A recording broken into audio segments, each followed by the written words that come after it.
Now the Phillies. Phillies started off 2-3, won 1-2 versus Texas, 1-1 versus Washington. They're about 2 games back of the division. 17 runs scored, 31 runs against, minus 14 run differential. Are you panicking, John? No, it's really early. I mean, Sanchez had an amazing start, 10 strikeouts, and how many for like what 6 innings was it? Yeah, he was really nasty. He looked so good. And I'm glad because if you looked at some of the other people that played in the WBC, they were having a rough start to the season there. So for him to come out and play like he did, it was fantastic.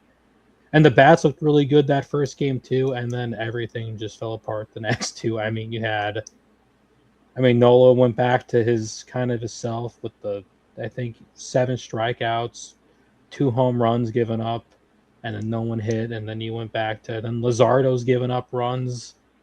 Yeah, I mean, the Nationals have opened up the season pretty hot, though. So, a guy like Luzardo, who was so consistent last year, I'm willing to give it some time. Aaron Nola and Taijuan Walker can't be in a playoff rotation for a World Series team. That's kind of where I've been at with them. I mean, Taijuan Walker probably shouldn't be in a regular season rotation for a good team. He at most is a bullpen, like long reliever kind of guy. I mean, he's just there because Wheeler's hurt, but I think once Wheeler come back, he's on the bullpen.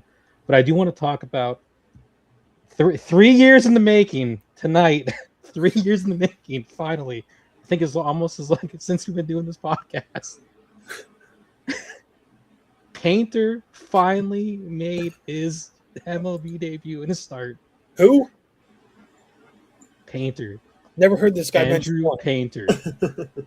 Finally made a start. He's supposed to. We're looking at maybe 3 years ago, but then he got hurt. A prospect or something like their top prospect. he was shoving. He came out 4 1/3 innings, only 4 hits, 1 walk, 8 strikeouts, 1 earned run. But it was a funky way because he gave a base hit up. Then Thompson pulled up, put Banks in. Banks gave a hit up. Garcia, I think Abrams was rounding second to go to third, and Garcia threw it and a hit off Abrams, went out of play, so he scored.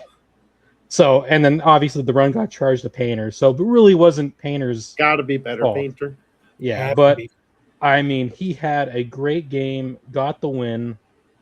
I mean, he's looking. If he plays like this for the whole year, you might see him in a playoff game. He might. 100%. For sure. For the Phillies. Yes, make sure. He's not going anywhere. I would reckon if the Phillies make it past the wild card round, you'll definitely see Painter in a playoff game. Yeah, because he's looking just like everyone. How all the Phillies fans thought he was going to be, and he showed up big. And I am really, really, really excited. Yeah, that's a big positive. I think Justin Crawford has looked really solid as well. So the 2 young guys. And you talked a ton about Painter. I am going to kind of rain on the parade here because Corey's initial question was, are you worried about the Phillies? And my answer is yes. And my answer is only yes because the prior concerns that I had going into the season are already popping up with this lineup where the struggles that they have to open this season are the same struggles that we've seen kill them in the playoffs already. The top of this lineup is not a productive group of guys together right now. Turner, Harper, Schwarber, boom. That's 1 through 4. Not a single one of them is batting over 200. No, but Schwarber does have 2 home runs. Yeah, he does. I mean, and listen, if one of those guys is going to turn it around and get up to 250 and hit 45-plus home runs, it'll be Schwarber.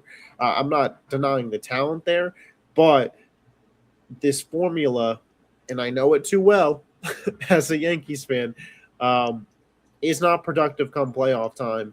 And again, it's a long season. They could turn it around, but this was the exact concern that I had about them and why I had them 3rd in the division. I think I'm more concerned about the bullpen because you have your top pitchers in the bullpen that don't look very sharp. I mean, Duran didn't look sharp until tonight.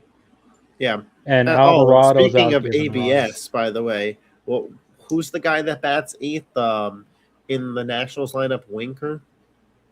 right? I think I can check right. I can check right. I have it pulled up. Weimer. Joey Weimer. It was the count was 2-1, 2 balls, 1 strike.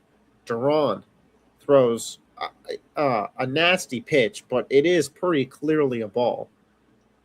And Weimer is, and I don't know if the Nationals ran out of challenges. They did run out of challenges. They ran out of challenges by like the 3rd inning or something. Because this is something to where strategy comes into play.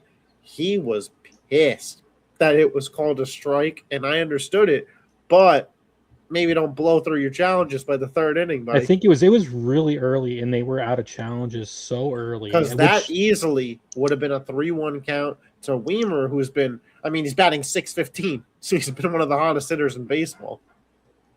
So, just an interesting note there from the Phillies game today. But like I say, in the bullpen, though, I'm really liking the young guys. At top of the lineup, man. All my fears for them are coming true in week 1. It's still early, so the concern that I have isn't that they're going to stay here all season, but this cold streak that this hits them in the playoffs can have has gotten them bit every year since they've been. Since they've been in the World Series versus Houston. Like this top of the lineup, it hasn't been the pitching. The bullpen hasn't been amazing, but I'm not blaming. Yes, Orion Kirkring made the crappy play versus the Dodgers, but what killed them was the fact that their lineup couldn't compete with the Dodgers, despite the talent being there, and we're seeing it again. That's my concern.